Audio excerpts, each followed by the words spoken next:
teman-teman, kalian pernah kepikiran nggak sih gimana caranya berita proklamasi kemerdekaan Indonesia bisa menyebar ke seluruh penjuru negeri di tahun 1945?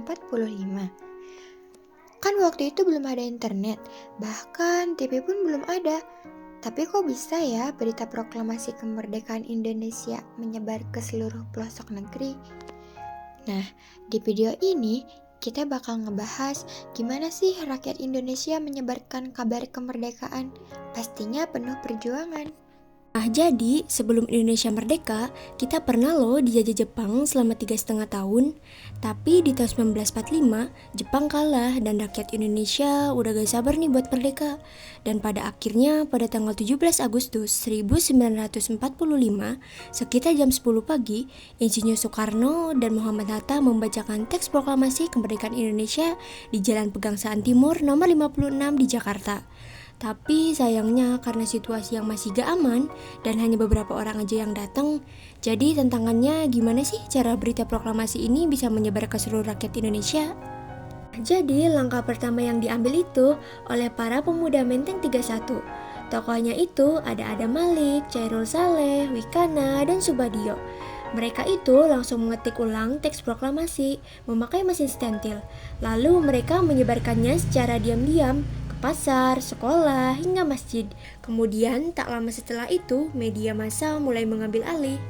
Radio menjadi senjata cepat pada waktu itu di Jakarta 17 Agustus 1945.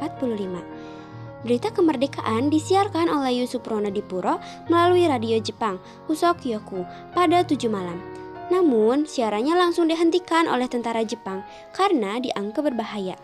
Tak sampai di situ, para pejuang mengambil alih Radio Domei.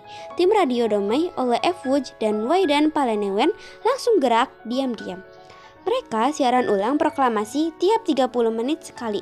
Tetapi baru 2 kali siaran langsung diblokir oleh Jepang. Untungnya, di Bandung, tim Radio Damai yang dipimpin oleh Tilaar dan Koes Dalem berhasil menyiarkan berita proklamasi secara luas pertama kali di sore hari tanggal 17 Agustus 1945. Dari sana, kabar merdeka menyebar ke seluruh daerah.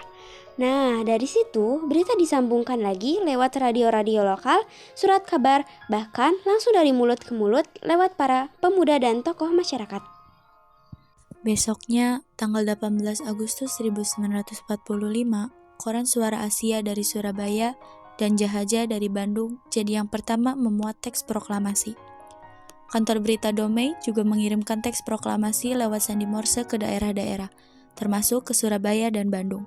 Para jurnalis berani mengambil resiko, padahal Jepang masih mengawasi media. Tokoh-tokoh seperti Adam Malik, Sayuti Melik, Sultan Syahrir, BM Diah, Otto Iskandar Dinata, dan Ki Hajar Dewantara mereka membantu menyebarkan lewat tulisan. Puncaknya, hampir semua koran di Jawa memuat berita kemerdekaan. Tidak cukup sampai di situ, rakyat juga menyebarkan kabar memakai cara yang lebih gerilya. Para pemuda menyelipkan pamflet di bawah pintu, di sekolah, hingga menjadi kurir seperti Yakub Gani yang jalan kaki ke Bekasi, demi satu tujuan agar rakyat tahu Indonesia sudah merdeka. Yang gak kalah keren, tembok-tembok kota penuh coretan seperti 17 Agustus 45 Merdeka atau Indonesia Bebas seperti di gerbong kereta dan tempat ibadah. Begitu kabar sampai ke berbagai daerah, rakyat langsung gerak cepat. Di Aceh sampai Papua, bendera merah putih dikibarkan.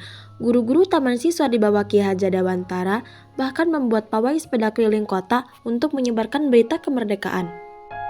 Nah teman-teman, perjuangan penyebaran berita proklamasi itu luar biasa. Bukan cuma soal teks yang dibaca, tapi tentang semangat rakyat yang gak mau diem aja. Mereka melakukan apapun yang mereka punya, seperti radio, koran, pamflet, bahkan tembok, semuanya jadi saksi semangat kemerdekaan rakyat Indonesia demi satu tujuan, yaitu Indonesia merdeka.